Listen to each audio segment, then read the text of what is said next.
Good morning बच्चों। आज हम करेंगे principle of inclusion and exclusion. First unit में आपका एक टॉपिक है सेट थ्योरी। वो टॉपिक हो चुका है आपका? Yes no?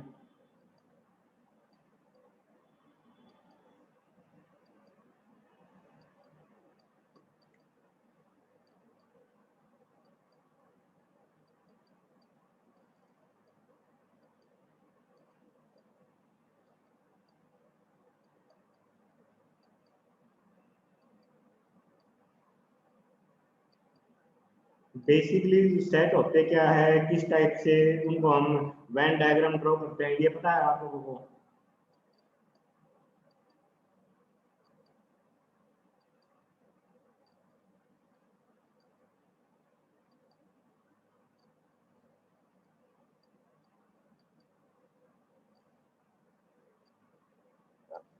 तो फिर मैं थोड़ा मोटा मोटा बता देता हूँ इसको।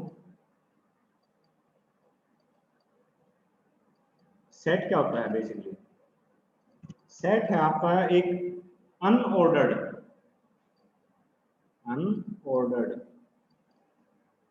कलेक्शन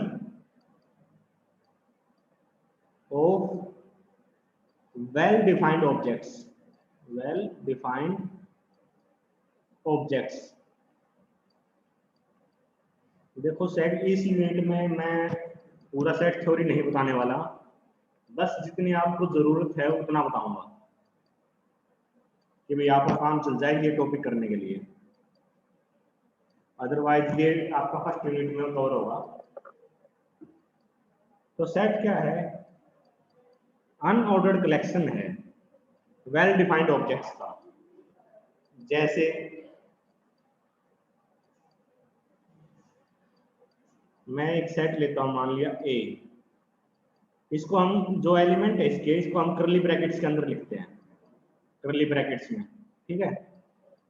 मान लिया ए जो सेट है ये इवन नंबर का सेट है, इवन नंबर का सेट है, इवन नंबर और लेस देन मान लिया 10। पॉजिटिव इवन नंबर मैं क्या लेता हूं, मान लिया। तो ए जो सेट है ये एक पॉजिटिव इवन नंबर का सेट है, जिसकी जो इवन नंबर है वो लेस देन 10 होगा आपका।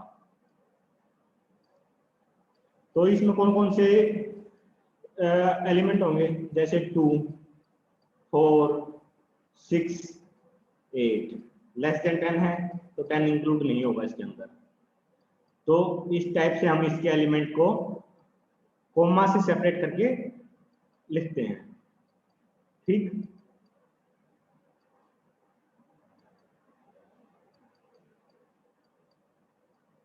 और अगर मैं इसकी बात करूं कि भाई इसमें कितने एलिमेंट है, इस सेट के अंदर कितने एलिमेंट है, उसको हम कार्डिनैलिटी बोलते हैं।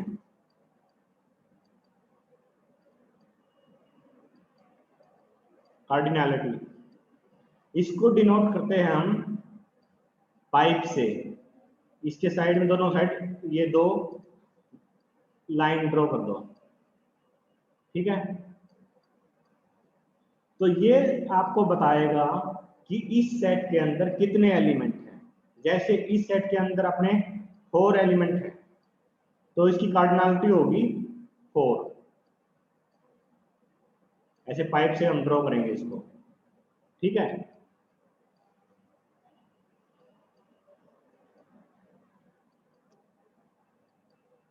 अब यहां पर एक चीज देखो, ये मैंने मेंशन किया अनऑर्डर्ड कलेक्शन। अनऑर्डर्ड कलेक्शन मतलब ऑर्डर होना कोई जरूरी नहीं है। जैसे मैंने यहाँ पर ऑर्डर ले लिया ना 2, 4, 6, 8, इंक्रीजिंग ऑर्डर है, तो ये कोई जरूरी नहीं है कि भाई ये एक ऑर्डर में हो, ये अनऑर्डर्ड हो सकता है। जैसे मैं लिखूं 4, 6 या फिर 4, 8, 2, 6, ये दोनों इक्वल होंगे क्योंकि इसके अंदर भी सेम एलिमेंट है, इस सेट यहाँ पर भी सेम एलिमेंट है ना। ये दोनों इक्वल है।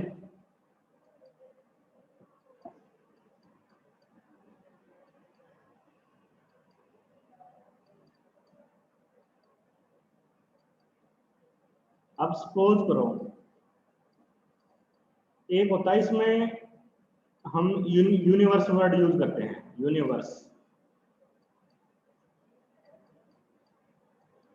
यूनिवर्स होता है बेसिकली सारी की सारी वैल्यू,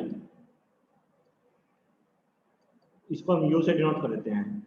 जैसे मान लिया यूनिवर्स, हमने बताना कि भी जो ए सेट था अपना, ए सेट में क्या क्या एलिमेंट है, 2 4 6 8 है ना, लेस देन 10 है। और यूनिवर्स में मान लेते हैं कि भी यूनिवर्स है जो ये सारे पॉजिटिव इंटीजर्स का सेट है, पॉजिटिव इंटीजर्स जिसकी इनफाइनाइट रेंज है, ठीक है। तो ये सारा का सारा आपका यूनिवर्स हो गया। मान लिया कि भाई इसके अंदर सारी की सारी जीरो से लेकर इंफिनिटी तक सारी वैल्यू है इस यूनिवर्स के अंदर। और जो अपना सेट है, ये सेट क्या होगा, इस यूनिवर्स में ही कहीं ना कहीं इस टाइप से होगा, छोटा सा है ना, जिसके अंदर 2 4 6 8 होगा। इतना समझ में आ रहा है?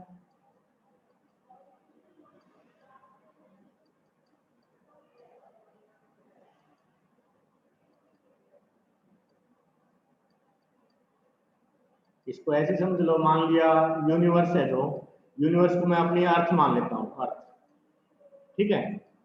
ये अपना यूनिवर्स है अर्थ, और इसमें हमने इंडिया है जो वो अपना सेट है, सेट अपना इंडिया ले लिया मैंने, जिसके अंदर एक ही एलिमेंट है। तो इस पूरी अर्थ के अंदर इंडिया कहीं ना कहीं होगा इस टाइप से। और भी मल्टीपल सेट हो सकते हैं, बी सेट है, मान लिया बी पाकिस्तान का है, सी सेट हो सकता है, डी सेट हो सकता है ना। अब मान लिया एक सेट और है ई मान लेते हैं हरियाणा है, तो हरियाणा किसके अंदर होगा, इंडिया के अंदर। मतलब ए सेट के अंदर आपका ई सेट होगा, यहाँ पर ई, ये आपका ई हो जाएगा। समझ में आ रहा है?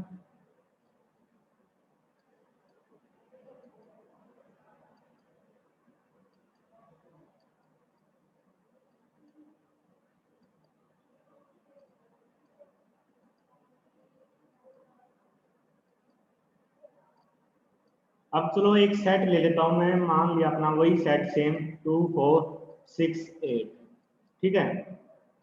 एक सेट ले लेता हूं मैं बी, बी जो सेट है अपना, इसकी जो वैल्यू है, इसकी वैल्यू 3 से तो बड़ी होगी, ठीक है। जो भी एलिमेंट आपका बिलोंग करेगा सेट बी में, ये मतलब क्या है, x बिलोंग्स टू बी, इसकी वैल्यू 3 से तो बड़ी है। और मान लिया कि भाई ये लेस देन 7 है, फॉर ऑल, इसके लिए फॉर ऑल के लिए हम इस टाइप से सिंबल यूज करते हैं, फॉर ऑल, फॉर ऑल। इसका मतलब क्या है, मैं अगर ऐसे लिखता हूं फॉर ऑल एक्स, इसका मतलब क्या है, एक्स की हर एक वैल्यू जो कि बी से बिलोंग करती है वो 3 से तो ग्रेटर है और 7 से स्मॉल है। इसका मतलब एक्स जो बी सेट है आपका, बी सेट में क्या क्या एलिमेंट होंगे, 4 5 6 है ना, यही पॉसिबल है, इससे अलावा तो कोई पॉसिबल है नहीं। और ये अनऑर्डर्ड हो सकता है, मैं 6 को पहले लिख लूं, 4 को लास्ट में लिख लूं, उससे कोई फर्क नहीं पड़ता, वो इक्वल है, ठीक। और मैं यूनिवर्स मान लेता हूं कि भाई अपना जो यूनिवर्स है ये अपना पॉजिटिव इंटीजर्स है,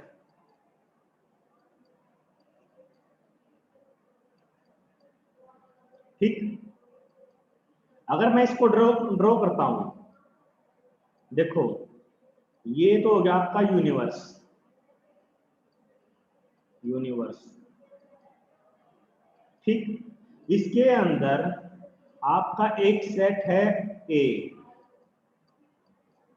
यूनिवर्स में आपका एक सेट है ए, इसको मान लिया मैंने ए, और एक सेट है आपका बी।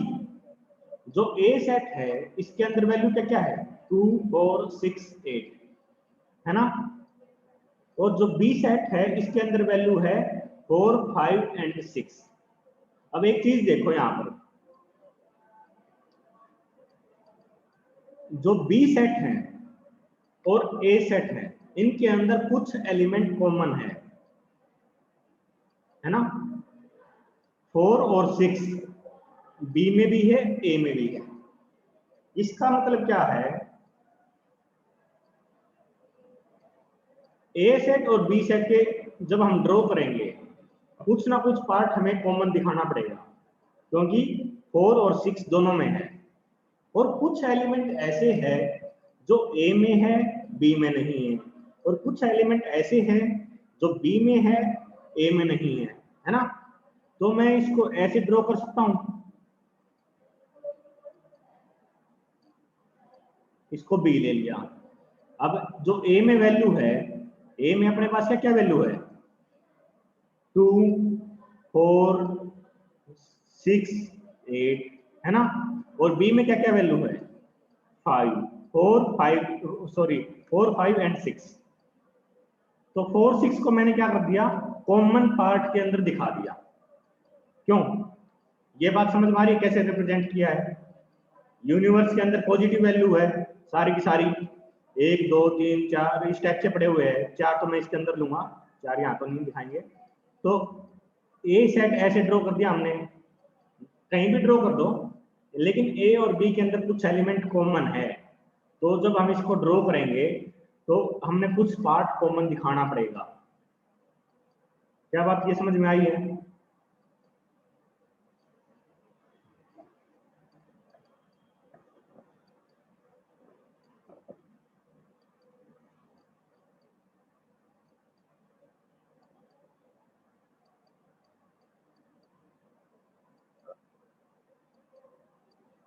और जब मैं बात करता हूं ए यूनियन बी, ये सिंबल है जो, ये यूनियन का सिंबल है, union, A union B. Union वगैरह पता सबको, अगर सेट में थोड़ा बहुत पता हो।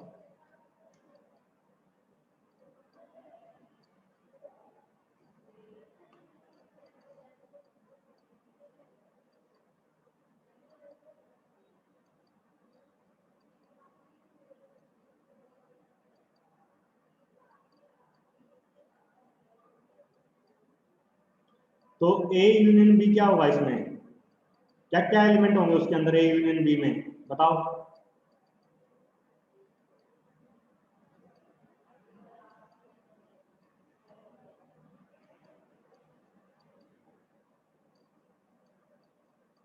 गलत अंजुम,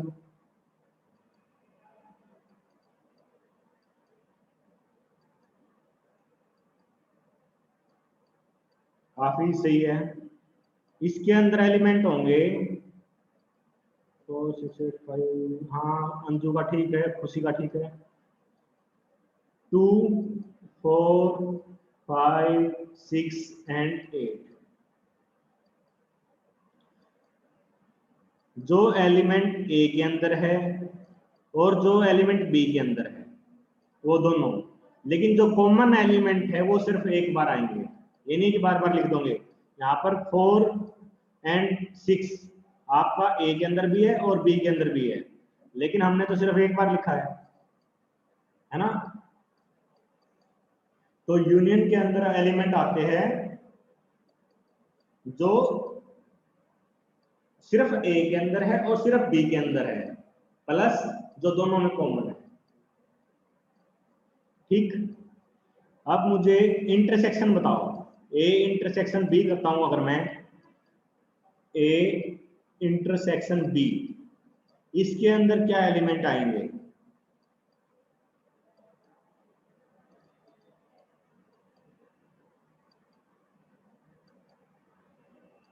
अंजू ठीक है,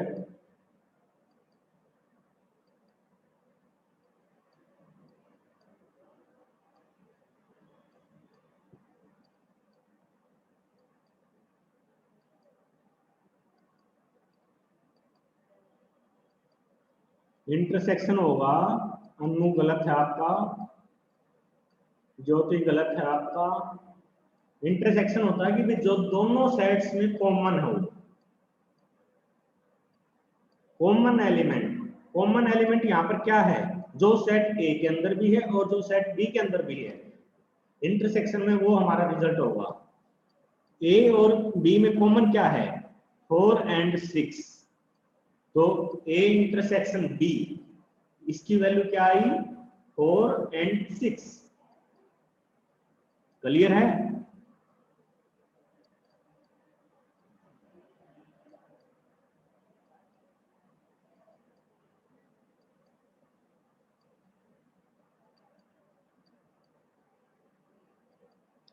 और जो ये डायग्राम हम ड्रॉ करते हैं ना इस टाइप से, ये जो ड्रॉ किया है, इसी को हम वेन डायग्राम बोलते हैं। वेन डायग्राम सेट थ्योरी में यही ड्रॉ करने होते हैं आपको बेसिकली।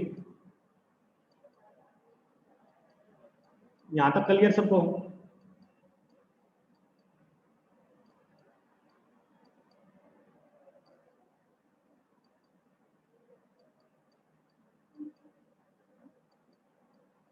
चलो, अब अगर मैं बात करूं cardinality of A union B, इसका क्या रिजल्ट आएगा, cardinality of A union B 5, शाबाश समझो। और मैं अगर बात करूं cardinality of A intersection B, इसका क्या रिजल्ट आएगा, 2, शाबाश समझो, खुद होम में आवाज।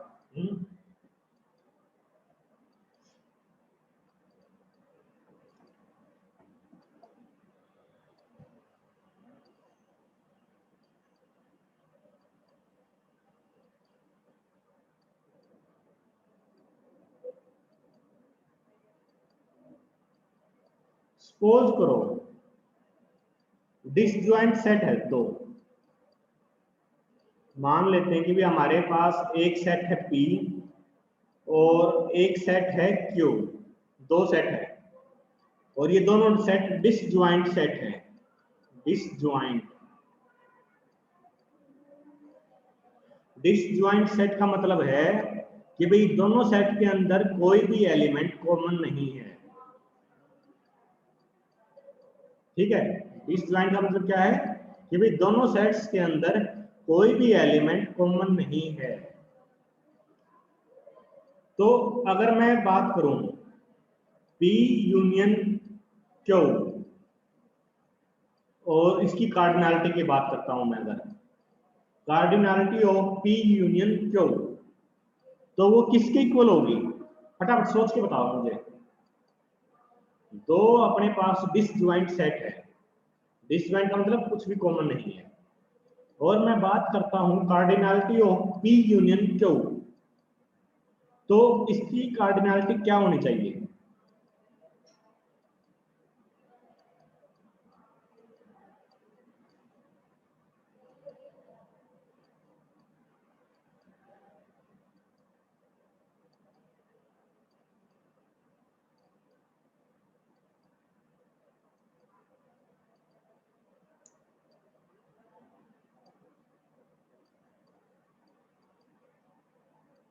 शाबाश, काफी, बहुत बढ़िया।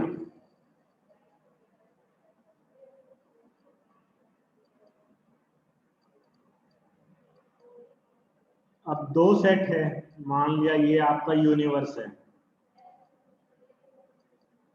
ठीक, और एक सेट है इसके अंदर P,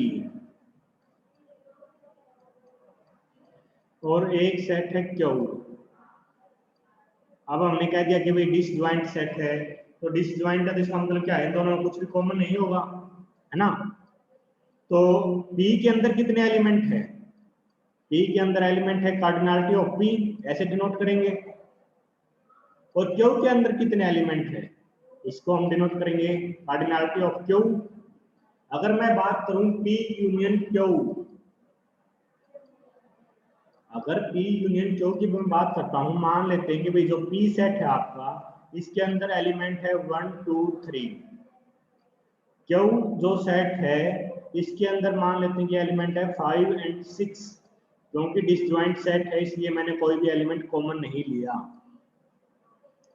तो अगर मैं यूनियन करता हूं P union Q, P union Q, तो इसके अंदर क्या क्या एलिमेंट होंगे फटाफट बताओ।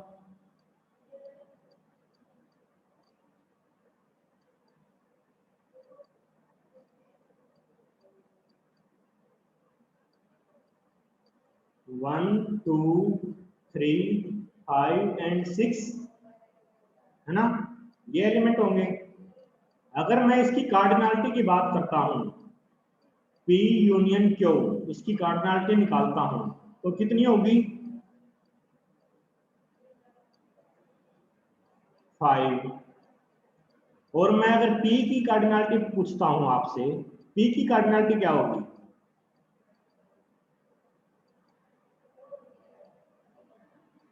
3। और Q की कार्डिनलिटी क्या होगी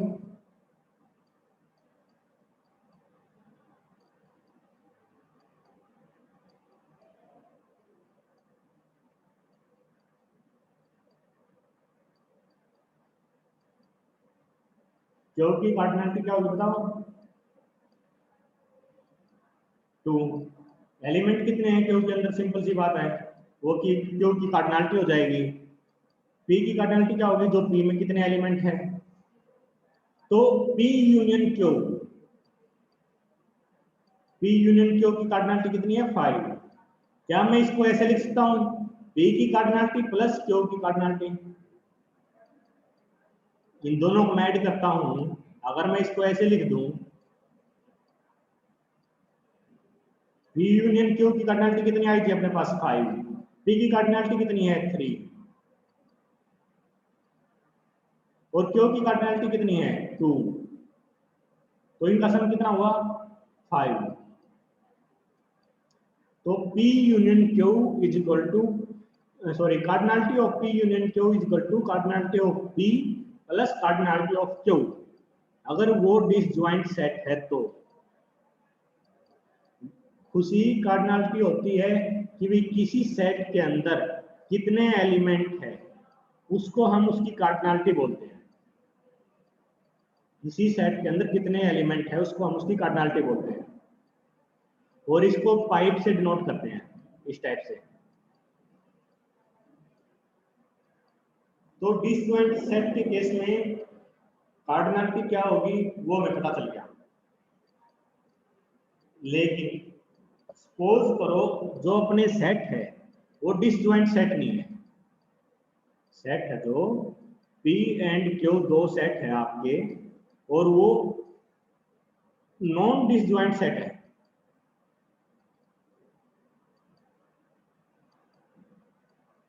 उस केस में P union Q, cardinality of P union Q किसके इक्वल होगी, वो इक्वल होगी cardinality of P plus cardinality of Q minus P intersection Q, cardinality of P intersection Q कैसे होगी वो अभी देखते हैं। देखो इस टाइप के प्रूफ आपके एग्जाम में आ सकते हैं कि भाई कोई फॉर्मूला है, जैसे यही फार्मूला है, ये आपको एग्जाम में आ सकता है कि भाई ये क्या, इसको प्रूव करो, ठीक है। तो चलो इसका वेन डायग्राम बनाते हैं पहले।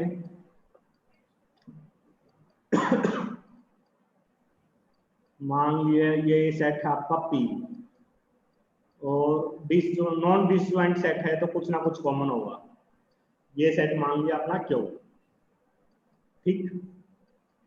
और ये एरिया मान लेते हैं कि भाई जो दोनों में कॉमन है, ठीक। और ये एरिया है जो P का है और ये एरिया आपका Q का है। जो कॉमन एरिया है इसको मैं क्या बोलूंगा P इंटरसेक्शन Q, ठीक बात है ना, इंटरसेक्शन है ये तो बेसिकली जो कॉमन पार्ट है आपका, और जो पार्ट ये बच गया आपका इधर, ये वाला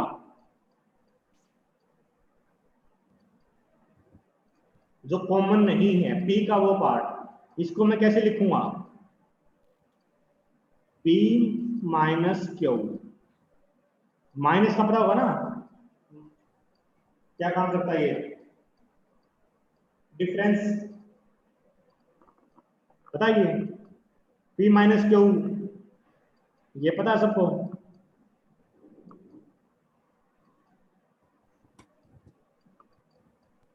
फटाफट बताओ बताओ बच्चों, 10 मिनट बची है।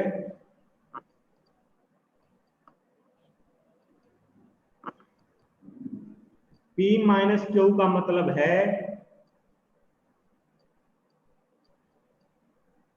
वो सारे एलिमेंट जो P में बिलोंग करते हैं लेकिन Q के अंदर बिलोंग नहीं करते।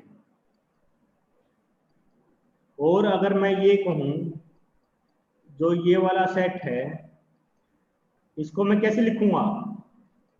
बताओ फटाफट। वो एलिमेंट जो Q में बिलोंग करते हैं लेकिन P में बिलोंग नहीं करते, उनको मैं कैसे लिख सकता हूं यहां पर? Q माइनस P, ठीक है। बहुत बढ़िया, यहां तक क्लियर है। तो अब देखो, अगर मैं ये कहूं cardinality of P union Q, cardinality of P union Q, तो ये किसके इक्वल होगी?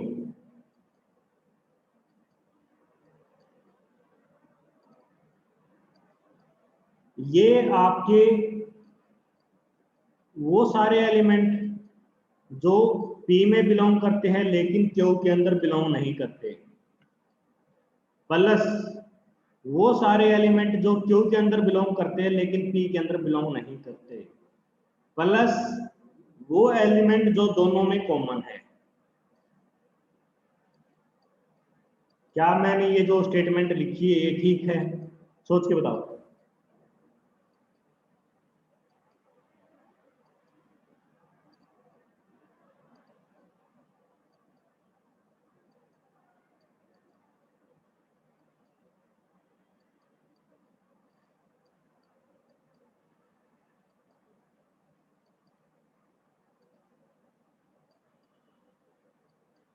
क्या ये स्टेटमेंट आपको समझ में आई? मान लिया मैंने इसका नाम दे दिया 1, P यूनियन Q, वो P यूनियन Q क्या है? वो सारे एलिमेंट जो P में बिलोंग करते हैं लेकिन Q में बिलोंग नहीं करते, प्लस वो सारे एलिमेंट जो Q में बिलोंग करते हैं लेकिन P के अंदर बिलोंग नहीं करते, ये वाला सेक्शन। और P इंटरसेक्शन Q, ये है ना। तो इसको मैंने मान लिया, नाम दे दिया 1। और जो P है, कार्डिनलिटी ऑफ P, इसको मैं क्या लिख सकता हूं? P माइनस Q लिख सकता हूं, ये वाला section P minus Q plus P intersection Q। क्या मैं ये चीज लिख सकता हूं? कार्डिनलिटी ऑफ P किसके इक्वल है? P minus Q plus P intersection Q। Clear है ना ये?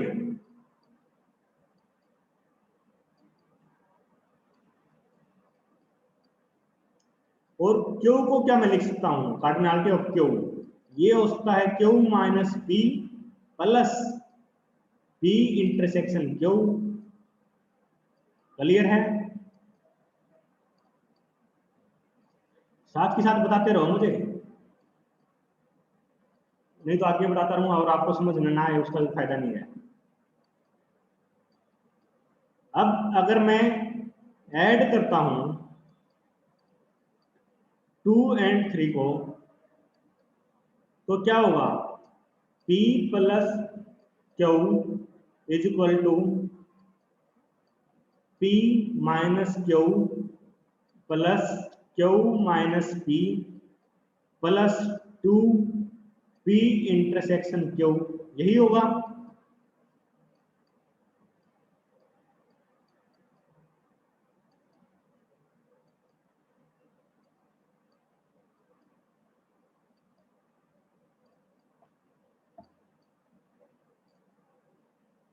चलो इसको मैं यहाँ पर 2 ना लिख के इसको एक बार और P इंटरसेक्शन क्यू लिख देता हूँ।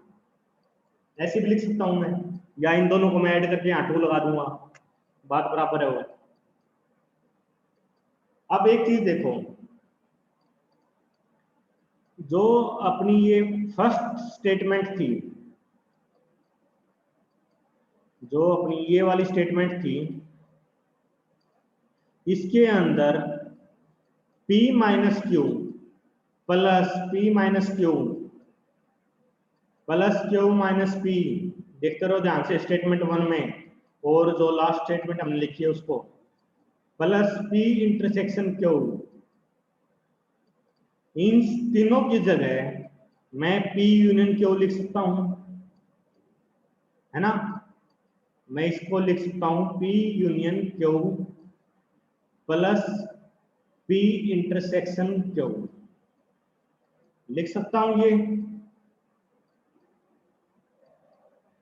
स्टेटमेंट 1 को यूज करके मैं ये चीज ड्राइव कर सकता हूं। और अब मैं इसको ऐसे लिख सकता हूं,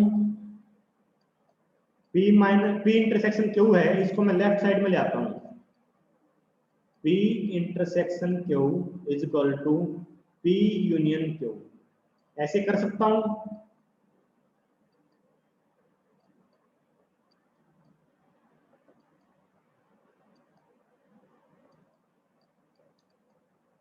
अगर मैं ऐसा कर सकता हूं तो शुरू में जो हमने स्टेटमेंट दी थी कि भाई P union Q is equal to cardinality of P union Q is equal to cardinality of P plus cardinality of क्यू minus cardinality of P intersection Q, वो अपना ड्राइव हो चुका है यहाँ पर। समझ में आया सबको कैसे ड्राइव किया हमने?